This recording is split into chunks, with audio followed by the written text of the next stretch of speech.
As we prepare to wrap up 2012, we're ending today's show with a couple of our favorite segments from earlier this year.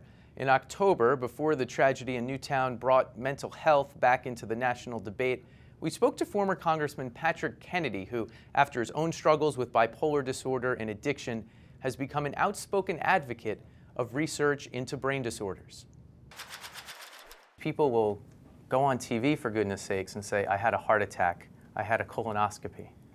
Very few people will go on TV and say publicly, I have mental health problems. Well, you're absolutely right. So we have insult to injury. So you already have an illness if you suffer from a mental illness. Then you have the insult to injury, which is that you're treated as an outcast. You're often segregated from our healthcare system. You go down the hall to see the psychiatrist. Well, who wants to go see the psychiatrist? Who wants to go to the mental health hospital? You know, and so I think that stigma is clearly one of the biggest obstacles we have. Does it affect the research? Does it affect? It affects the research in the degree to which it affects the advocacy for the research. Yeah. Because how many people are going to put their hand up and say, you know, well, I have cancer. I have a mental illness, are you serious? Like, not many people will put their hand up and say, I have a mental illness, because what it conveys to people is, oh, you know, and then people look at you a little closer and they say, well, are they going to be this? Are they going to be that? Well, it's just so stigmatizing. When did you first realize it was something you had to deal with personally? Well, it's like most people who've had any kind of mental illness, it's something that takes a long time before it gets diagnosed. Yeah. And that's part of the problem of the need to do better research, is that we need to put more money into this. When were you finally able to give it a name, and did that flip a switch for you? Did it change your life once you knew what it was?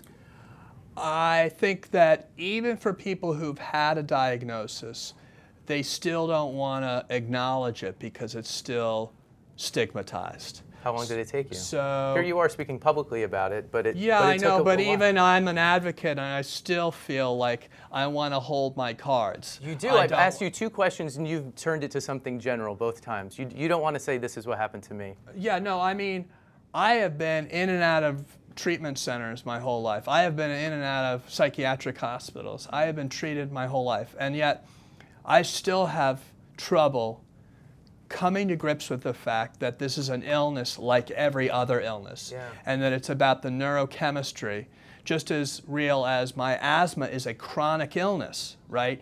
We assume that mental illnesses can be cured. And no one assumes that my asthma can be cured, or if I had diabetes it could be cured. It's a chronic illness. But every time I relapse, you know, from my mental illness, and I go back into a place where I need medical care, I feel like a loser. Yeah.